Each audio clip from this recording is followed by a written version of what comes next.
Hey, and welcome back here for the first time to another one of my derpy little redstone tutorials, where today we're going to talk about pistons and sticky pistons. You can see them here in my hand, right? And, in essence, they're nothing too special, right? A piston can push something, and that's what it does for you. A sticky piston can push and pull something with special conditions to be able to release it a certain way.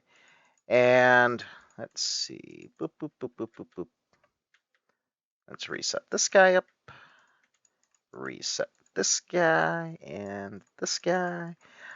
These three things here are all one of the simplest and earliest things that you may find some use for in your Minecraft journeys. They're probably best for doing something like clearing out a ocean monument. This one is flawed by nature. Um, the redstone back here, when the observer sees me drop this, it's going to send a pulse, which is going to trigger my piston. As soon as that happens, um, it's going to then see the piston head move through here, and it's going to cause this kind of perpetual, never-ending update. See, but what I can do is I can put sand on here and it'll just keep pushing it out, pushing it out, pushing it out. And we can fill things. And since sand has gravity, you can see I was filling up here, it falls down. So if you need to fill in a big wall with sand, these things are amazing. Also works with concrete powder and gravel in the event that you are using those instead. So this one does the same thing, but it's a little more finer control. Right? It doesn't go off all mad and nutty like that one. In fact, you stop. Right? So this one, I've got a redstone torch here, which is powering this repeater. The repeater will send a signal into the sand when I place it, which then lights up the sand or the repeater behind it, and I get this signal. So I can come here, and if I just hold right click with sand in my inventory, boom. Nice and filled up here, right? So it's one of the more common early uses. This one, same thing, except the redstone torch, like we talked about previously, is going to power the block above it when I place it. So if I place the sand on top of the redstone torch, boom, same thing. So the reason I did it this way, there's a lot of different ways to build your redstone, and depending on what you're doing, some things will be better. So that brings us over here. I've got a wall of pistons that are all firing off at exactly the same time, and they're just pushing this pattern around and around and around in circles. And there's not really like an on-off switch for it, though I suppose technically I could actually install one if I wanted to. Come down here, let's just get a lever, boop. If I put it there, now it's off, right? And then I can turn it back on. And the way this one's working is it is sending a signal. So I got a redstone torch down there. It powers this bottom block when it gets pushed over here. And it sends a signal through all this janky wiring here. That then starts the cycle over and over again. But here's kind of a neat thing.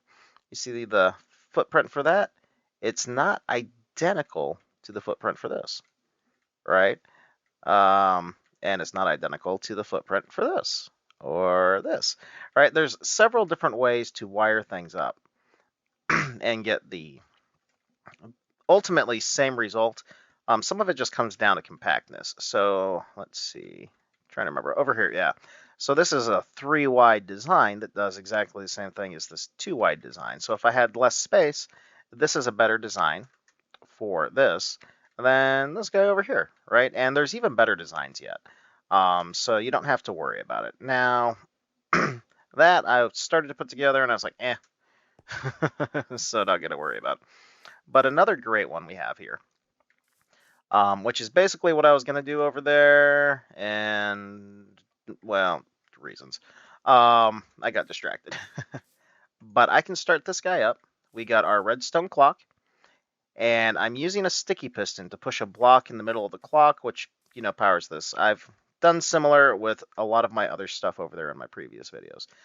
But the sticky piston pushes the block forward. When I flick the lever, it'll undo it. But now I've got this clock going that is creating this rotating pattern here, right?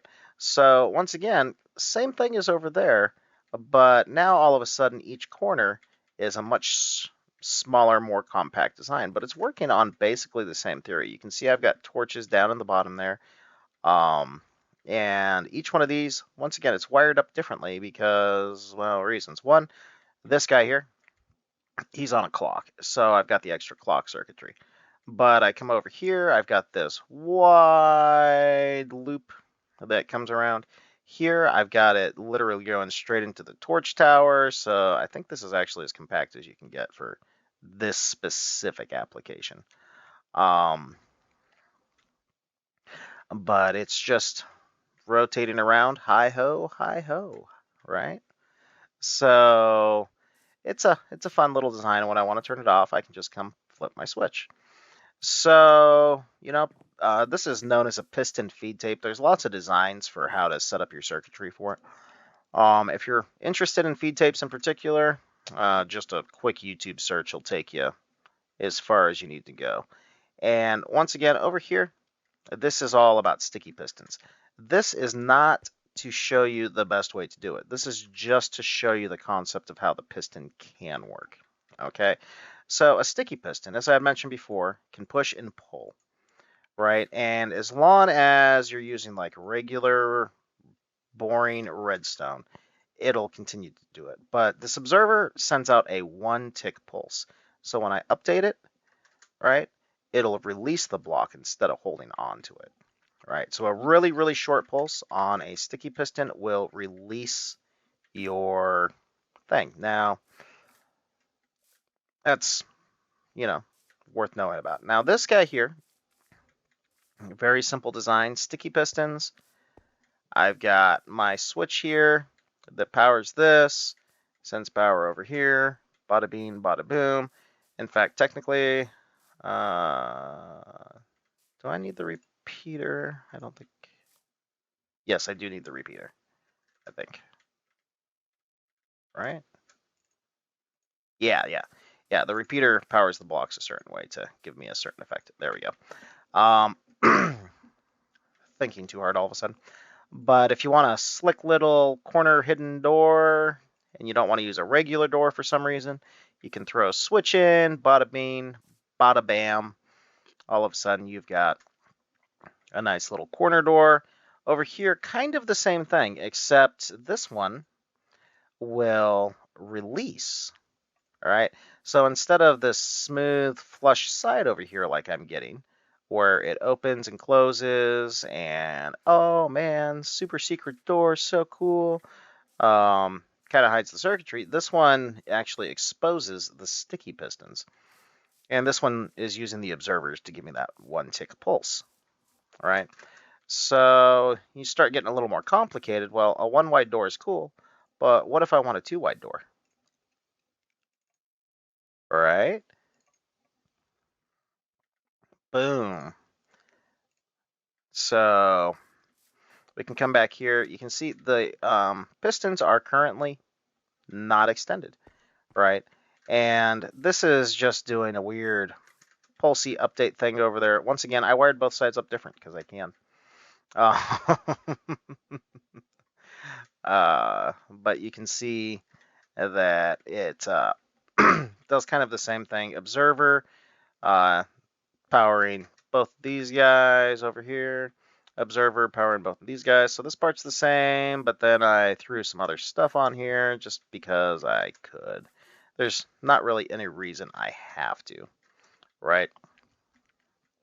But once again, different way to wire things up. And that gives us a nice hidden hideable door that we can do. And there's lots of slick ways to trigger this. This is not a how to trigger your redstone video, nor is this even the most compact design for this. This is just a quick, easy to see the concept design. But once again, I can actually open this up, boop, Instead, and we can see back here, it creates that air gap. But because I've got, my pillars of whatever in there, it hides it completely for us. So we have a nice seamless door. But anyway, that's the long or too long didn't read kind of thing on Pistons. There's lots of ways to apply this knowledge, and what's behind me is literally the simplest, most basic things that you can do. There's not really a upper limit per se to what you can do. There are people out there. I know the Psycraft server in particular is notorious for mega machines. And they've even got one that will strip mine entire landscapes across their world for them. And it uses, pistons. um, and, that's kind of one of the things. There's also flying machines, which are actually pretty simple. I could throw those together in here if I wanted to. And it wouldn't take that much work. But I'm going to do a separate video about flying machines. In fact, probably a whole separate series because they can get kind of convoluted and complicated. But anyway, you got questions, comments, concerns, need help with anything, hey, leave that down in the comments section. If you found this helpful, I wouldn't mind seeing a couple of likes on this video. And if you plan on coming back time and time again for more Redstone tips or to see my Minecraft beginners Let's Play, hey, I'd love to see you back as well. So hit that subscribe button so you know when I'm updating. Anyway, it's been fun. It's been a pleasure. I'll catch you next time. Bye now.